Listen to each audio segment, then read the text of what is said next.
Christmas.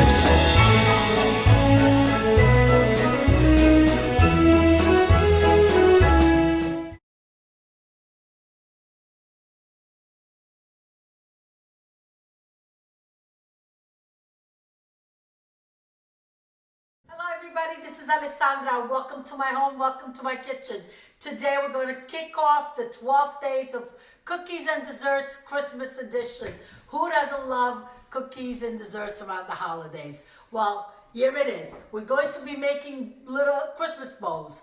They're a light flaky dough that's covered with some with honey, some with powdered sugar. That depends on how you like them. And we're going to get started. But first of all, I want to give a big shout out to Alyssa and Michelle in Australia. Thank you for watching me. Alyssa, this recipe is for you. Now let's get started with the ingredients.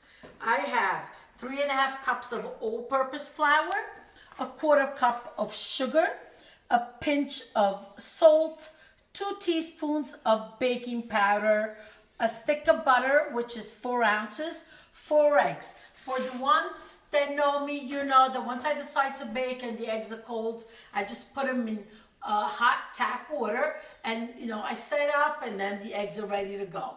You're going to be needing 1/2 cup of white wine, but not only do I like my white wine, where I'm going to be putting also is not limoncello, it's mandarinetto. I'm going to take a moment because I might get emotional when I tell you this was made by my Aunt Louisa, who passed away last month, and she gifted me the bottle. As you could see, it says Mandarinetto 2019. So it's made with the peel of the tangerines that grow on the Sorrento Peninsula where I'm from. Okay, so what I'm going to do is I'm going to add some of the Mandarinetto in my white wine to equal 1/2 cup. Very simple. Don't worry, all the written out recipe will be there. You could also use, another thing you could add is the zest of a lemon, the zest of a tangerine, but I find that the lemon and the mandarinetto is enough for flavor. Okay, let's get started. Going to add the dry ingredients first.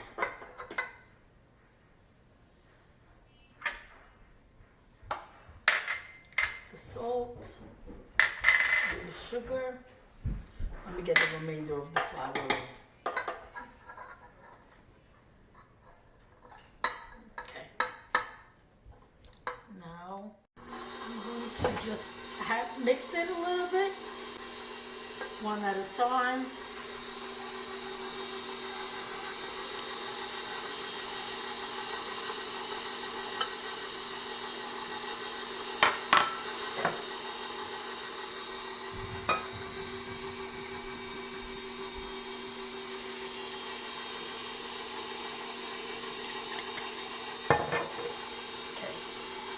Slowly add the wine with the mandarinetto.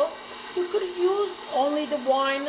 You could use also sambuca in there. Goes very well with the anise flavor. As you can see, it's picking up all the flour. Now I'm going to add the butter. You can also work this dough by hand on a work surface. But since I have the KitchenAid, I like to do it in here and then finish working it on the table, and I will show you that. Look at the beautiful dough that it formed. Look at that. Now let it mix for about 3-4 minutes, and then we'll move it to the work surface. Let's move it to a work surface that you've sprinkled some flour on it, and just let's get the dough mixed in. And so I'm going to work it a little bit more by hand. And what I want to show you is that how it needs to feel. You see how it's soft and wonderful? That's how the dough needs to be. It also depends on the size of eggs. If your eggs are larger, you might need a little bit more flour. So don't be afraid to add the flour. You can really mess up the dough. So if you feel that it's too sticky, go ahead and add a little bit more of the flour. Okay. I also want to show you what it needs to look like inside. See those little bubbles? That's what you want. that means the dough is good. Okay, I'm gonna make a bowl again and let it sit. And while you get it sit, you let it sit and rest.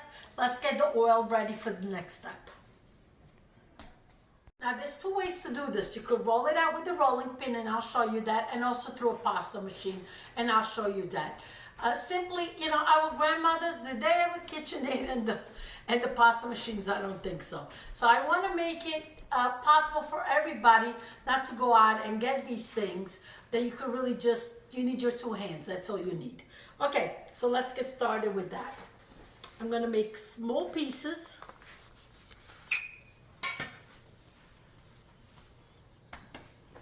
And use a rolling pin. Make sure you're always working on a floured surface.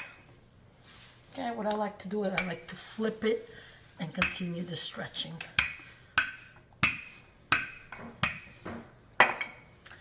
I want to talk about, you're going to need one of these, the rolling pins that have the zigzag edges.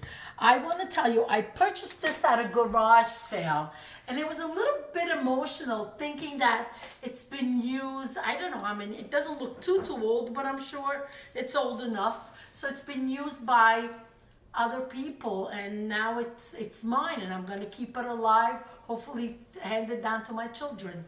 I love it. I love things like that. It brings a little sadness, but at the same time, it's wonderful that things get reused.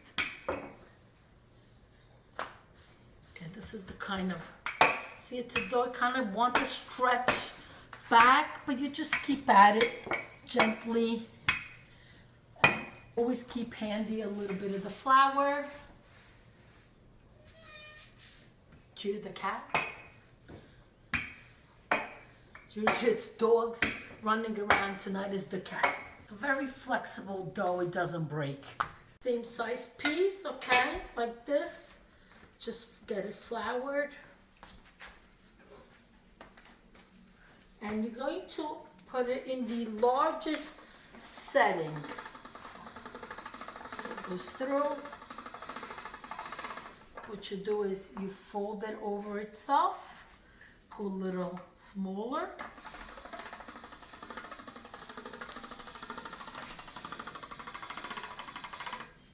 Again, I'm going to fold it the opposite way. I actually find it easier with the rolling pin. Keep going smaller in the numbers till you reach the desired thinness. Okay, I'm up to number 5 right now.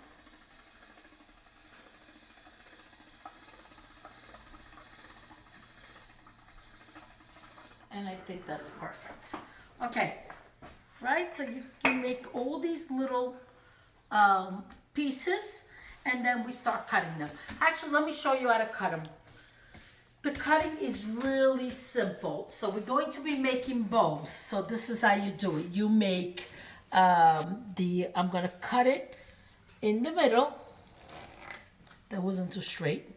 And then like this. You see Wandies rectangles. What am I can't even speak English. Okay, little slit in the middle. Okay.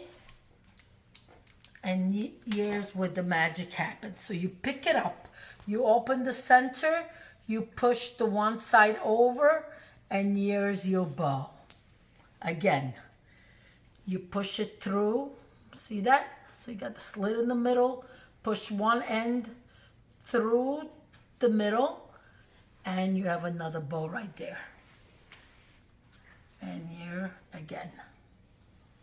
Very simple. So you have it like this, push it through, and you make all these triangles.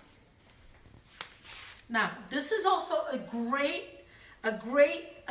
dessert to make with family members, because one could be rolling, one could be cutting, one frying, and you know, a little vino here, a little vino there, and in no time you're done. So it really makes it a fun holiday if everybody is helping, and that's what we normally this, and truthfully I usually get my kids involved. Okay, these are a little bit larger. I cut them in sideways. I just want you to see, and they're still fine. So you Again, like this, fold it in, and there it goes. Perfect. Okay. Let's set up the frying pan and let's get started with the frying. Large frying pan, I have about 2.5 cups, 3 cups of oil. Canola or vegetable is fine. The oil was 355, 360. That's the temperature you want it. Look at that. Look at all those bubbles. That's exactly what a perfect bowl should be like. Flip them as soon. You want them a golden color, not very dark. So you cannot move away with the frying process. You need to stay right here. And as you flip them, go fill a plate up with the next batch to fry. Using your mover. I have a cookie sheet that's covered with paper towel. I find that that's the best way because they need to stay flat. So don't use a small plate. A large cookie sheet works great. So now the next ones go in.